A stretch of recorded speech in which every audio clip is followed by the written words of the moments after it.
Hey everybody, it's Eugene again for episode 2 of Audio Huddle. I'm joined with my co-host Tommy, and we will be talking about the Lakers and how bad they are. We'll also talk about the owners and things that have been wilding out in the NBA, specifically a lot of fights happening. And we'll cap it off with Adam Silver and the interaction between players and social media. So stay tuned and we hope you enjoy episode 2. Hey guys, what's up? Welcome back to episode 2 of Audio Huddle. Wow, we are so happy and overwhelmed with such great reception that we've gotten on episode 1. We had a total of, how many? 93 unique downloads in the last week, and that is absolutely phenomenal. We actually were hoping for maybe 30 guys to listen to us, and all 30 being our friends, but for some reason, we were able to get 93 people. And honestly, it's not us making a bunch of different iTunes and Spotify accounts just to rack up our numbers. These are 100% unique numbers guaranteed by Podbean. And I'm going to be honest, the majority of the time that we had episode 1 up, we didn't have Spotify or iTunes. We only got it just very recently. And we just want to thank all the people that went out of their way, clicked on the Podbean link, and listened to our podcast. Because, let's be honest, who actually knows what Podbean is here? Even we didn't know what Podbean was until maybe 5-10 minutes prior to us uploading it on Podbean. So it's actually crazy that you guys were able to do that and check us out and listen to us for almost an hour talking about random shit and going off topic every 5 minutes. Yeah, we're still trying to figure out this whole podcasting life. We realized that putting on headphones and talking at the same time is very difficult. For example, Tommy, can you please put on the headphone and try and say a sentence? Yeah, sure. So this is me talking normally right now. And this is me listening to my own voice through the headphones while talking on the mic.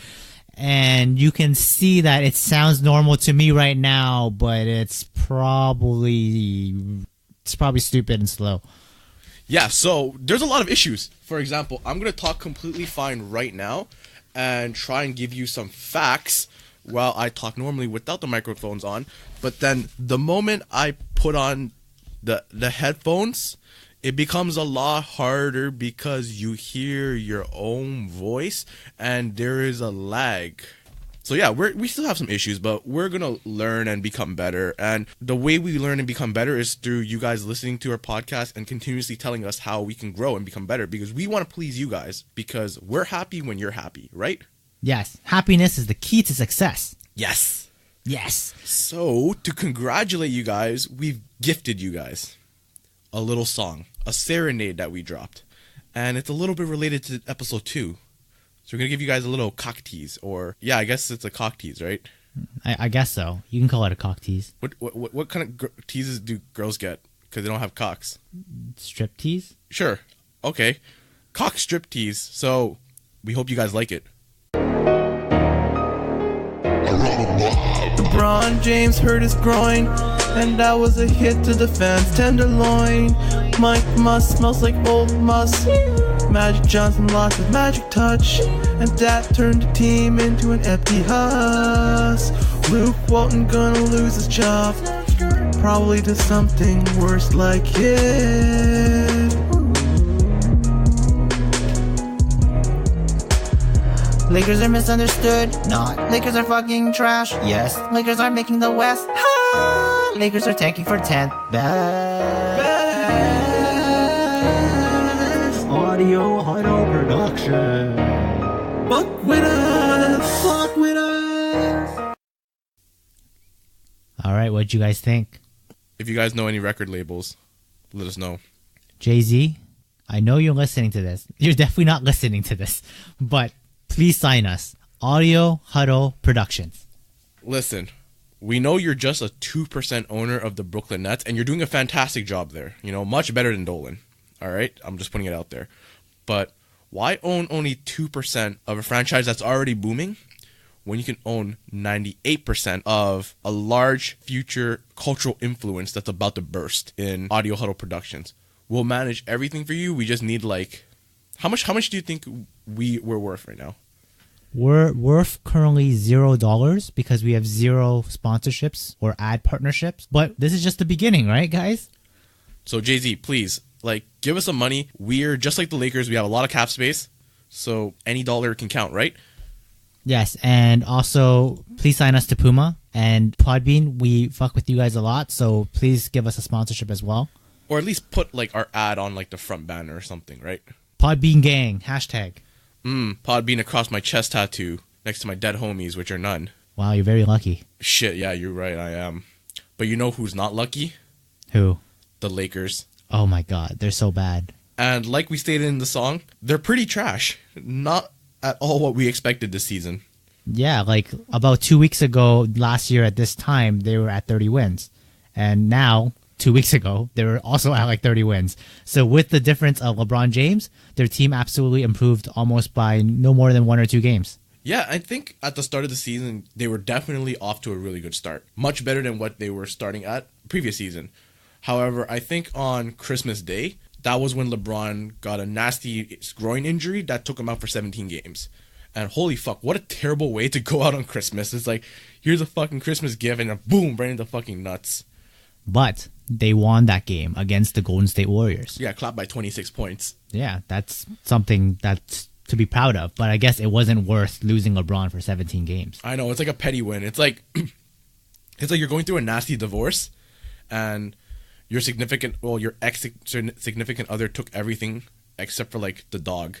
It's like, shit, I may be homeless with no car and like half my income is gone every single month, but at least I have my dog, I guess. But Karen took the fucking kids. Fuck you, Karen! All the Karens out there, we don't actually hate you. It's just a meme. So don't get angry at us.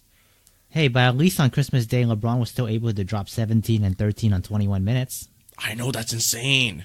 And he's like 34 years old. This guy's ancient. However, as for being ancient and powerful, you become risk adverse for injuries. He was out for 17 games, and that really stagnated the Lakers' momentum, right? Whereas you kind of see this remember when Kobe was playing in 2005? He kind of went through the same thing, right? They were expected to do really well at the start of the season, did pretty good. Boom, Kobe got injured, team started to stagnate. Interesting. Yeah. There's also a bunch of other injuries that happened with the Lakers, correct? You know, on January 19th, Lonzo Ball crashed into James Harden and got a grade 3 sprained ankle, and now he has been recently ruled indefinitely out for the season. So we lost the Ball era very quickly. Yeah, and you can actually tell that Lonzo Ball played a significant role in the Los Angeles Lakers because while he was out since January 17th, the Lakers went 6 wins and 17 losses as of today, which is Sunday the 17th of March. Happy St. Patrick's Day, everybody. We are not drinking because we are here talking about ball facts instead. Ball is life, my guys. Correct. And my girls. Correct. So it's very similar to actually LeBronless Lakers record. When LeBron was injured, they went 6 for 11 without LeBron. And I think, sure, there's a few more games played while Lonzo was out. However, I think there's more impact now without Lonzo than without LeBron. That's a hot take, man. Now, I know it's a hot take. I know it's quite spicy, like my jalapeno Cheetos. But hear me out. Lonzo Ball is destined to be the greatest ball player of all time. That's a fact. That's bullshit. That's a fact. In fact, he's already playing at a quadruple NBA caliber level right now. What shit are you smoking, my guy? Nothing. I'm just spewing facts. So, okay. He is definitely the defensive, centerpiece around the Lakers. LeBron, now at this age, he's not as defensively capable as he was before. He's still offensively good, but then that's what the Lakers have. They have a bunch of other offensively capable players. So taking out LeBron is not that huge of a deal for the Lakers in terms of their win condition because they have guys like Brandon Ingram and Kyle Kuzma who are definitely shooters. But then if you take out Lonzo Ball, who's one of their only few defensive players, what else is there to do? What else does this team have in terms of defense? Nothing. They have no actual backup, right? Yeah, I agree with that. But you can't be saying that LeBron James being injured for 17 games is less impactful to the Lakers than Lonzo Ball being injured. Sure, Lonzo Ball is definitely a key piece, and he is probably one of the better defensive players in the Los Angeles Lakers, but LeBron James is one of the best players in the whole NBA. And even though he obviously is declining, and you can see that he has put much less effort since coming back, but you can't say that in the beginning of the season when the Lakers were playing pretty decently, And once he went injured, that whole momentum went down. If LeBron James never got injured, that might have changed, and it might be a totally different story now because he would be consistently learning to play with these new players. And obviously, this team isn't built as a LeBron era team. He isn't surrounded with shooters like, Kyle Korver or with J.R. Smith. But I'm pretty sure that LeBron is able to adapt, and he does make everyone better. He averages around 8 assists a game. So the fact that you're saying that Lonzo Ball is more of an impact being gone than LeBron James, that is a hot take, man. And I still kind of want to defend it. I do agree with you that obviously LeBron is one of the top players in the NBA, and having his presence is very impactful. I think in the long run, as an owner, I would rather invest on Lonzo Ball over LeBron, because LeBron is LeBron. He's going to do what he wants to do. Whereas having Lonzo Ball play these games and play a full season is more important than LeBron being out for a few seasons. Like, sure, it completely stagnated their momentum, but then LeBron returned, Lonzo went out. Their team still didn't perform as well either. So to say that, LeBron came back and he's going to have all this great impact on the team, didn't show. It's not there. I think another reason why I would also put Lonzo over LeBron is that LeBron is such a character that he has a lot of impact on both the team as players and to the front office, because let's face it, he definitely is blamed for having some sort of tampering issue between the trade deadline of Anthony Davis and the Lakers. He was definitely involved in talks on who to trade out to get Anthony Davis in return, and it sucks that they didn't get Anthony Davis, but it also sucks more that LeBron is now to blame on being one of the guys to pull the trigger on trading away all the key pieces of the Lakers in exchange for AD. Yeah, that definitely is a good point, but of course LeBron James isn't as powerful and God almighty as we think, right? At the end of the day, he is a player, and it's inevitable to see that he has some similarities to Michael Jordan when he was playing, and he basically controlled and was the coach, the player, and the GM of the team. And Michael Jordan is a really bad GM, by the way, but LeBron James is just doing what's best for him to win another ring. And obviously,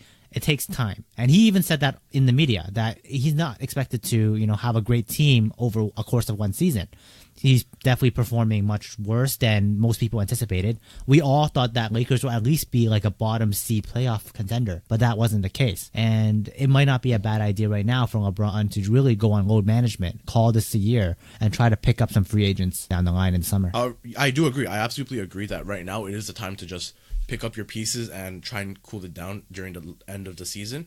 However, your toxic mentality has forever impacted the team. For example, Kobe back in 2005, he's one of the reasons on why Phil Jackson and Shaq left. And that season definitely did not go as well as the Lakers franchise thought it would go down, right? So very similar to what LeBron did, right? His amazing playing skill doesn't outweigh the negative impact that he has on the Lakers team. Let's say you're going to work, right? And you have a great team that you work with, but your boss is a total dick. And you need to interact with your boss every single day. And he's telling you how much he's better than you, how much more impactful he is than you, how much smarter he is to you. Kind of like, certain people that we know, right? Like certain bosses out there. They're just guys who just want to be toxic and prove that they're better than you. And it overall brings down the whole team. And this is what happened to LeBron. Like, I'm going to be honest, I had a lot of beefs with a lot of my bosses. And basically we had to do some stupid ass like little cuck dance and just cheer ourselves like, yeah, Walmart, yeah.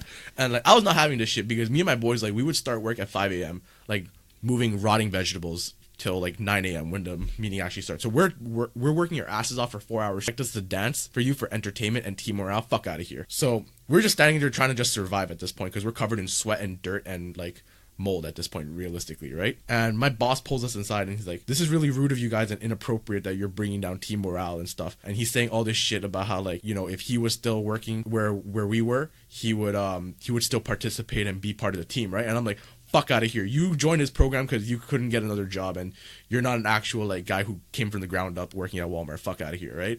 You ain't moving vegetables like we are. So ever since he said that shit, I was like, yo, fuck this place. So I'm not going to name drop the Walmart, but the health and safety of this particular Walmart has been severely compromised to this day by my team and I. Because we just said, yo, fuck this guy. He doesn't know what he's talking about. He doesn't still care for the guys who are actually making him money. So we're going to do some compromising shit for him too.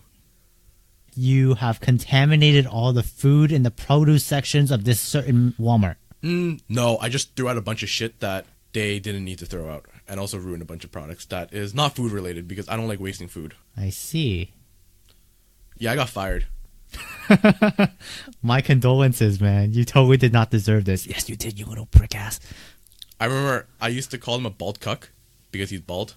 Wait, dude, what do you have against bald people? Man, there's just something about dudes who just like shave their head when they're not balding. Like, it's fucking weird. Like Vin Diesel, fuck that guy. How do you know he's not balding? You can tell. You can tell a poser when you see one. Like, you know, some of our homies, like the homie David out here, a little bit off the top, but yo, shave it. That's legit. That's real. I feel you. You know, it's part of life. But the ones who have head and they're like, nah, yo, I'm too good for this hair, and they shave that shit, man, fuck you. Think about the people who aren't fortunate enough to have like blessed hair genetics. You know, like if you're balding and you pull LeBron, and you get a full head transplant. All right, shout outs to you. You know, that's power money right there. I accept that 100%. Because your shit's gone, but you got the money, right? So you can recover that shit. But if you're just like, yo, I already have my shit, but I'm too good for this, because you're on your blase blah bullshit, like, you're a fucking asshole. Mr. Worldwide, baby. Oh my god, yo, fuck Pitbull, bro. Not even because he makes trash ass music, but like, fuck Pitbull to the nth degree. Like, yo, Pitbull more like fucking Chihuahua, my guy. Most underwhelming person, human being I've ever seen in my life. Just like, yo, who's the one? Was it Carlos Boozer that put fucking Sharpie on his forehead? I don't know, but Carlos Boozer is an ugly motherfucker as well. You know who real ugly, right? Who? Jimmy Butler. Yo, you a hater, dude. Jimmy Butler is fly as fuck. No, man, he's an ugly motherfucker that's toxic. Just like how LeBron's toxic to the Lakers right now. It's kind of repeating itself to Kobe back in 2005 when he was toxic and drove away Phil Jackson and Shaq.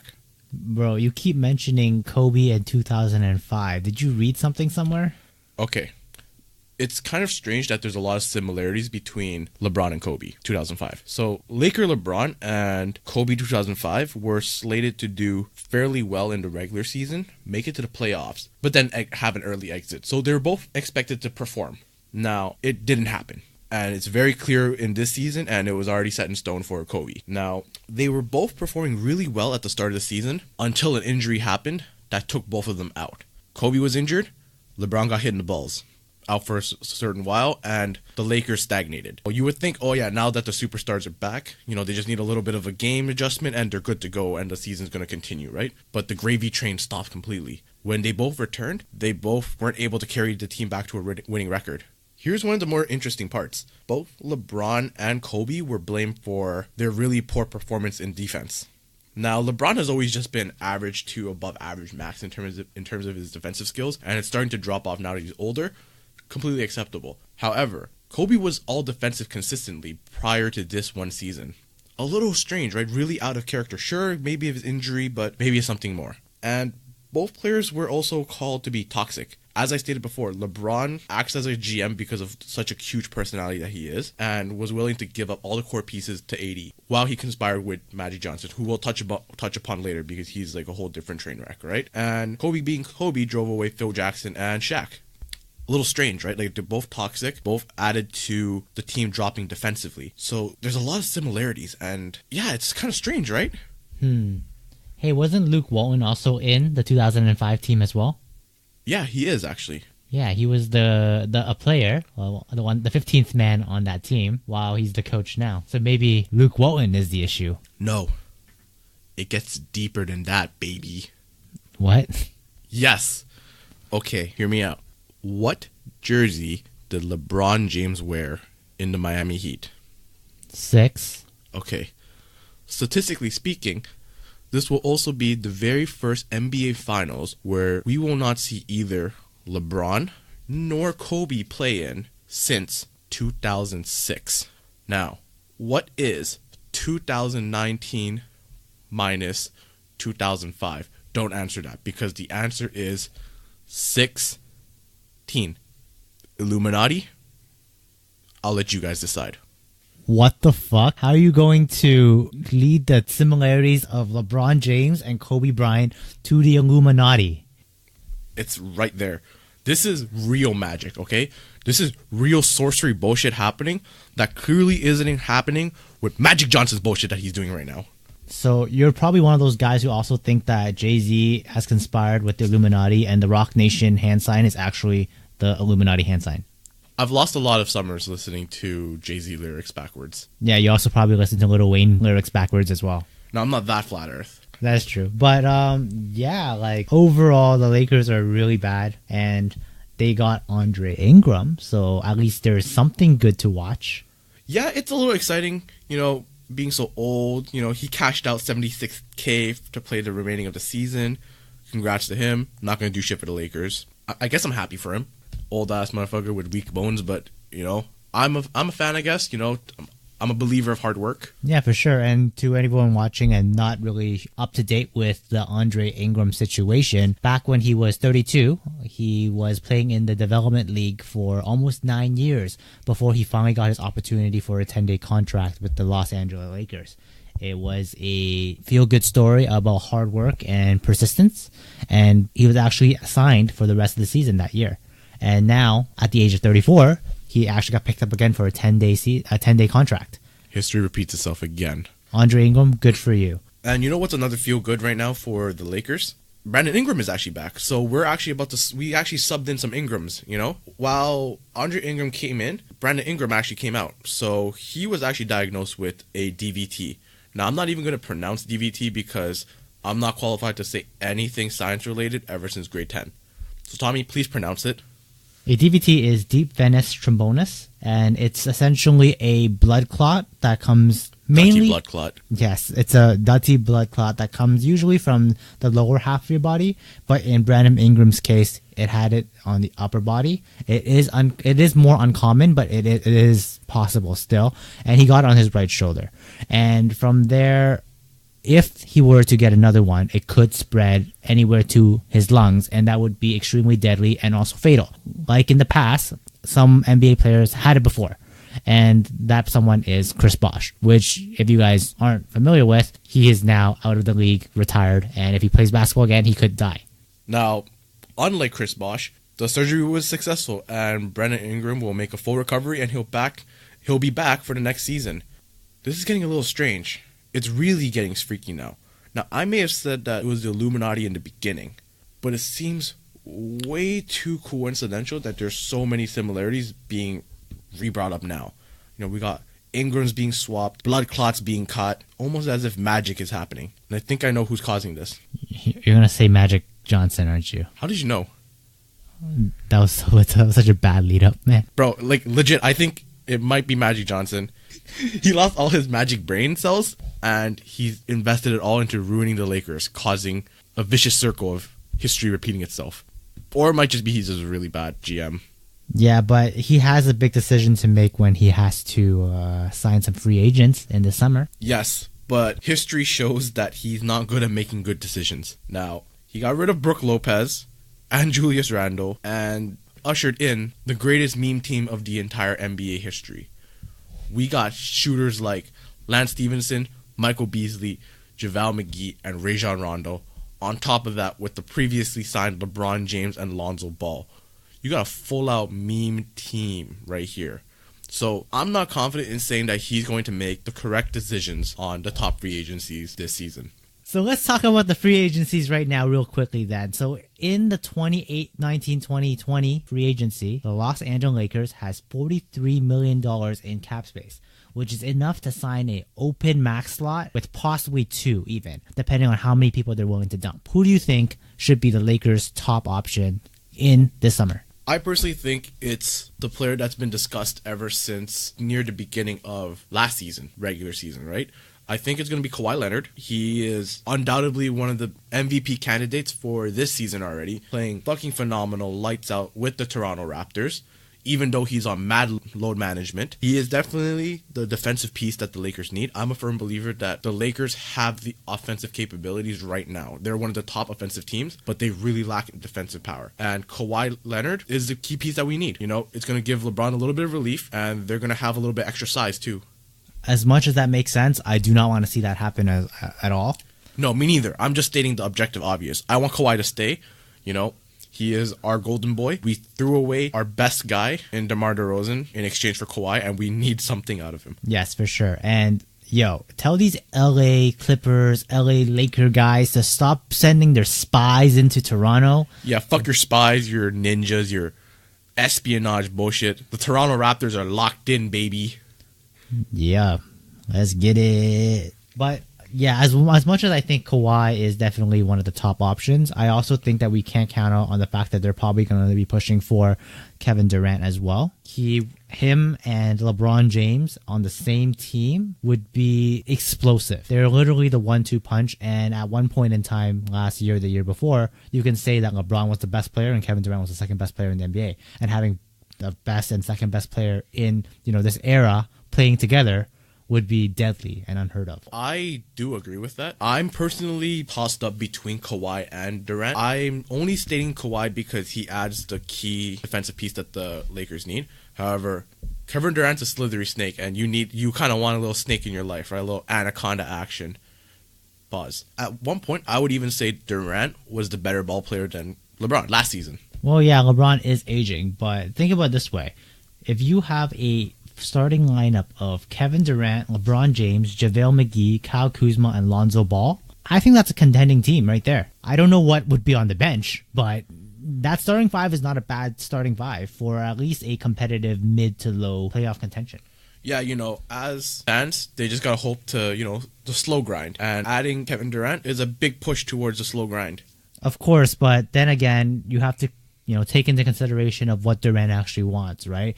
There are rumors saying that he just wants to get where the most money is at. And if he really wants the most money, you go somewhere with a big market, like the New York Knicks, for instance.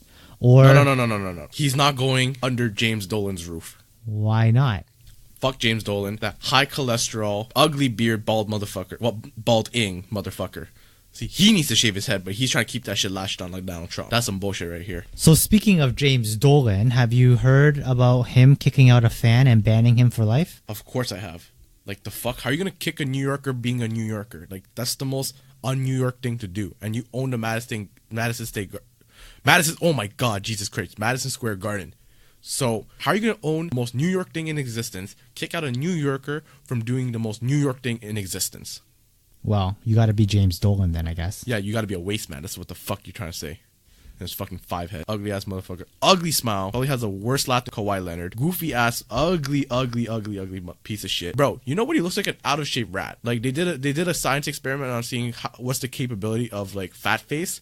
He's got that. They just injected a bunch of fat in his face and just said fuck it on the wrinkles. So if I were James Dolan and I bumped into you, what would you say to me? You got a beta chin, your hairline's fucked, your goatee ugly as shit, you have way too much cholesterol with how red you are, you got a dirty smile, you gotta fix your teeth, I don't know how you're a billionaire with bad teeth, your wrinkles are out of control, and you cannot run the Knicks for your life. Sell the team. That's rude! Now what are you gonna do? Ban you for life! Joke's on you, I can't afford to get Knicks tickets. You know what? Neither can I. Knicks tickets are mad expensive for how bad they play.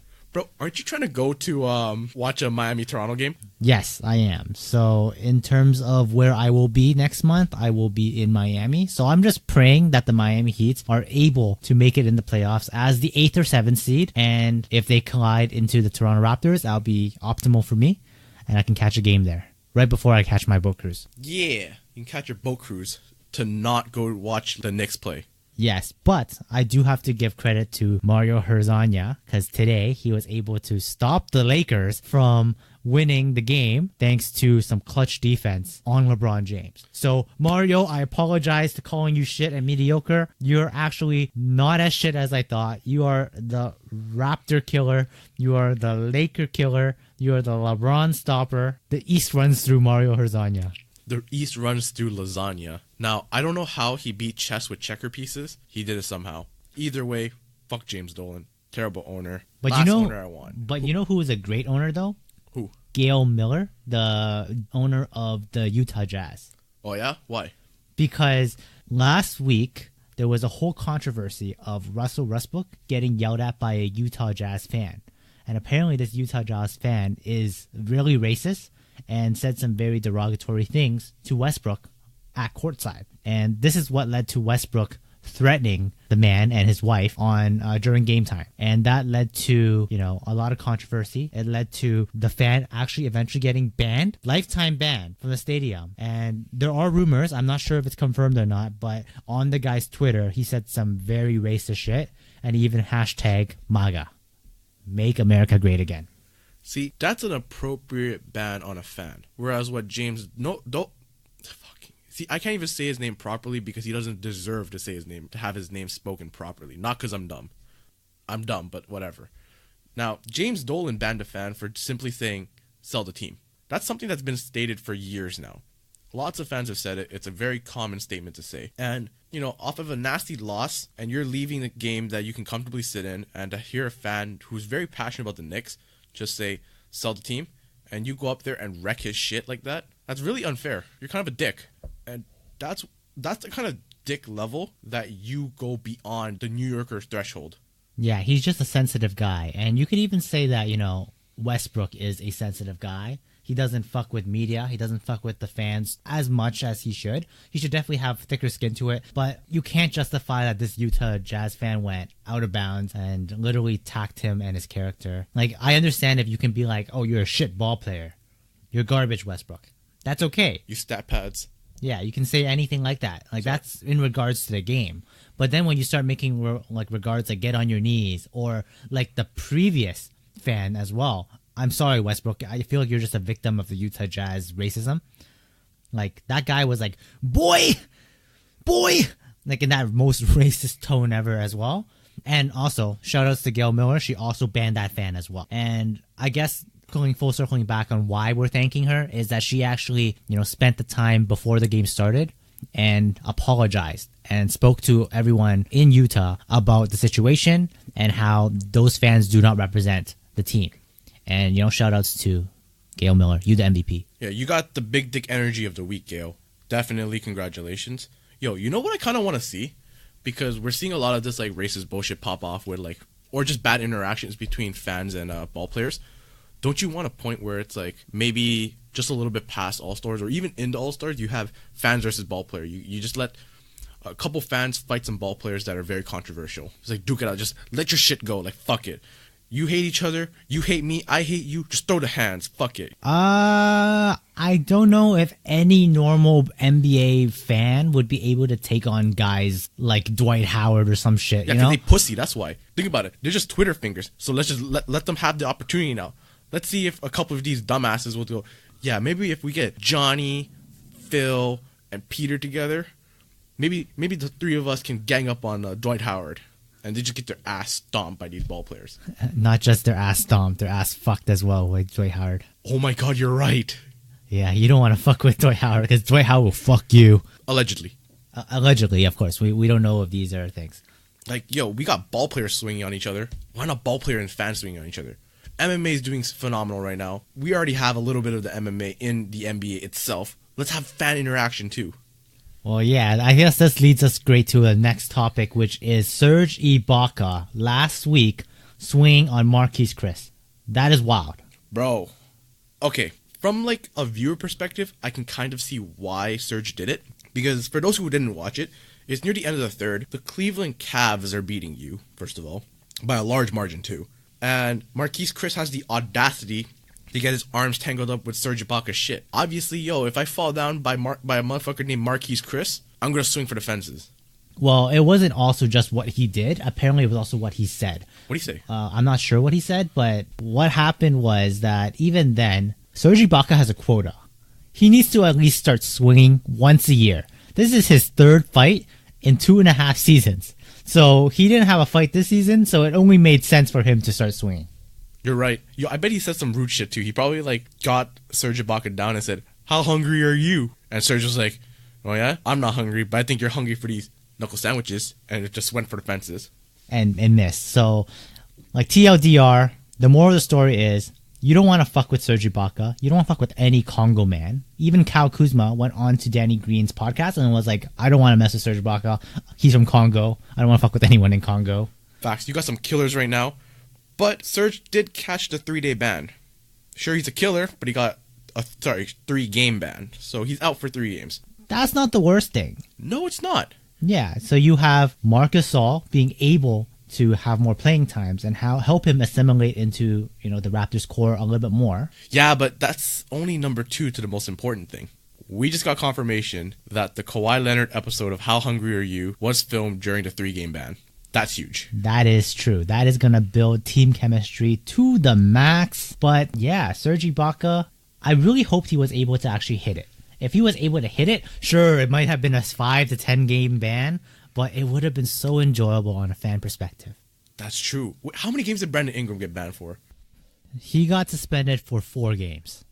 So only one more game and actually connecting on Chris Paul. Well, it depends on how direct the punch was, right? If it was like right into the cheeks, I think he would have gotten at least 5 to 7 games. So if Serge Ibaka punched Marquise Chris right in the face, he would only realistically take an extra 2 to 4 game suspension. That's kind of worth it. For us, it would be worth it. Maybe not for Serge, because like each game is like a couple grands, man. Yeah, but he got that YouTube money now, so who cares? I don't think YouTube people make much money anymore.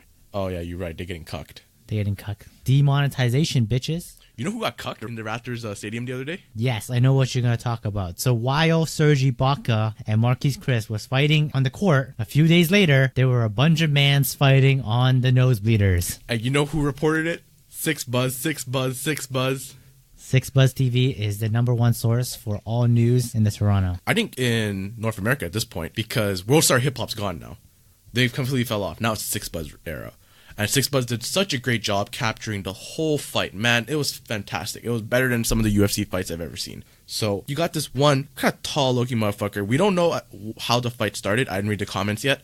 But he's talking mad shit to like 4 dudes, right? And then just does a beautiful right, a straight right to this guy's hand, right? But then his squad's like 4 deep. So they're like, what? Are you dumb? So then they ran up and like they started dragging him and punching him. One little dude came up from behind and like jumped in and like started stomping him in the back or the ass or something. And they dragged him like 3 rows down and beat the living shit out of him. And then security finally broke it up for, I think it took them a little bit too long because it definitely lasted more than a minute on the IG video. Yeah, and you can't forget the fact that when he got escorted out by security, he started hitting the DX. So if you don't know what a DX is, it's 2 hands up in the air, and then you swing down between your pelvis, and you start hitting these X's. It's a reference from Generation X with Triple H and Shawn Michaels. Now, he definitely exited himself out the arena, and probably gonna get a lifetime ban as well. Dude, this guy looked like he's 40 and he acting like a 13-year-old. Look, he kind of lit though. It was kind of funny though. Yeah, he was drunk as hell, I think. Dude, he was so wasted.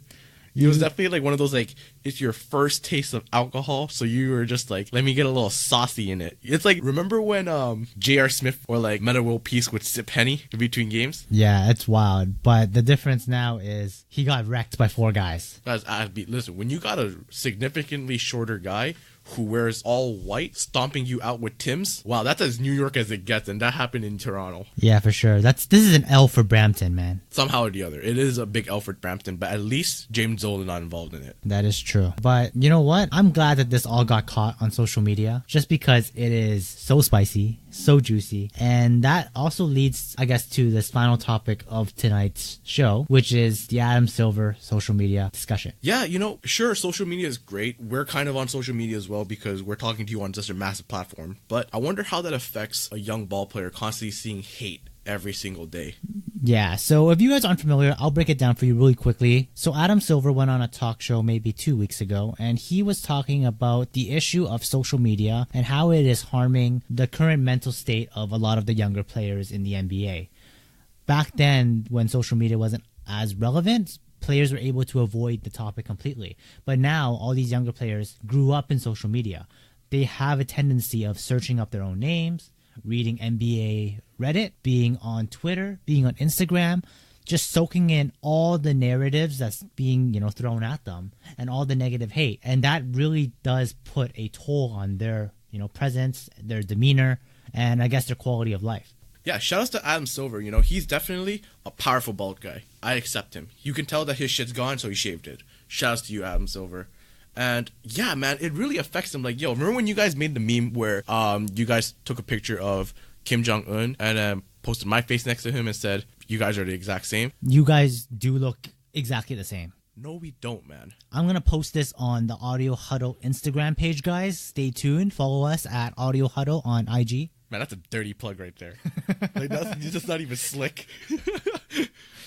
However, I got the shit roasted out of me by my family, my mom especially, and like maybe 60 people, right? Yeah. This is minuscule compared to the shit that guys like LeBron James gets or like Andrew Wiggins or Lonzo Ball gets. And it takes a lot of mental strength to try and get that, like survive past all that, right?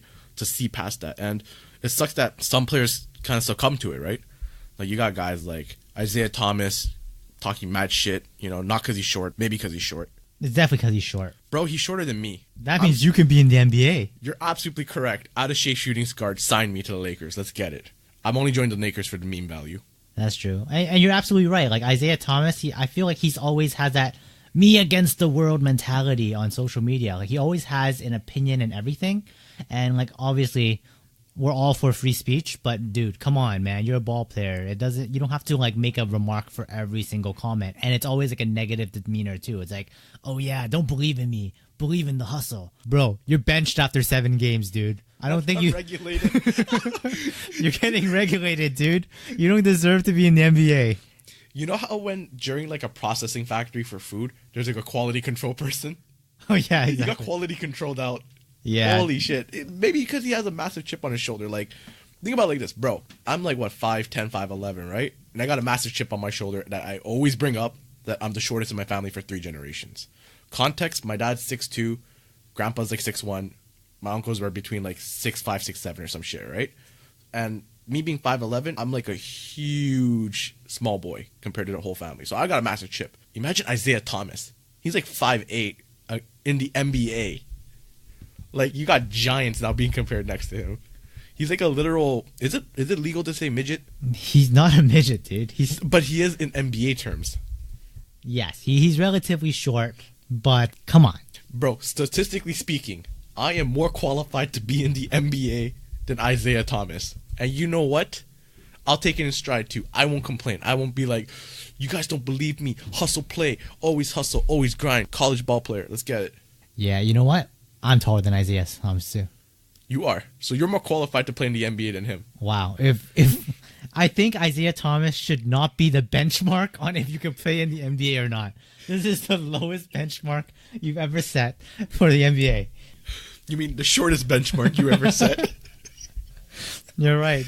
This logic is so stupid. And also, going back to Adam Silver, he has a doppelganger as well. And it's the guy from Community, the dean from Community. He looks like that gay dean. Wait, he's gay? The Community Greendale guy in Community. Oh, he's actually gay? I only watched like 4 episodes of it. Oh, yeah. He was like definitely gay. Huh. Nice. You think Adam Silver's gay? No, I think he's straight. I think he has a wife. Oh, okay. Hey, whatever floats your boat. You're doing a great job running the NBA too. That's for sure. In comparison to David Stern, like, this guy is Podbean level excellence. Yes. Follow us on Podbean at Podbean Audio Huddle at audiohuddle.podbean.com. Give us that follow right now. Don't forget to give us 5 stars on iTunes and give us a raving review. Holy shit, you know what David Stern actually looks like? What? James Dolan. Oh yeah, he does a little bit. Yeah, without the goatee shit. Yeah, and I guess David Stern's more like dwarf-like. Yeah, like he's like a little more like stocky. Yeah. Stocky, yeah. Kind of like Isaiah Thomas. Yo, you think they're related, low-key? No, man. What the fuck? Did you just try saying David Stern and Isaiah Thomas were related? With James Dolan. What? With James Dolan. Fiery temper, is kind of short. Or maybe they just got like Napoleon complexes. Like man Napoleon complexes. Yeah, for sure. But you can't say that they're related, man. They're totally different ethnicities. Hey, man, you never know. I'm 1/16 white. Are you actually? Apparently, that's what my mom said. You should take that 23andMe Miss test. me with that bullshit. That's $130. That's another mic right here.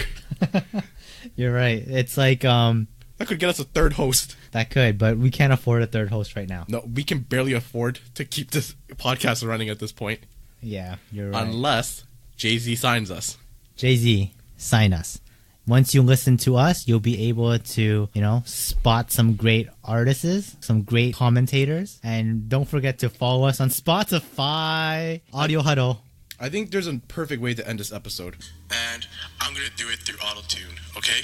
So, Audio Huddle, episode 2.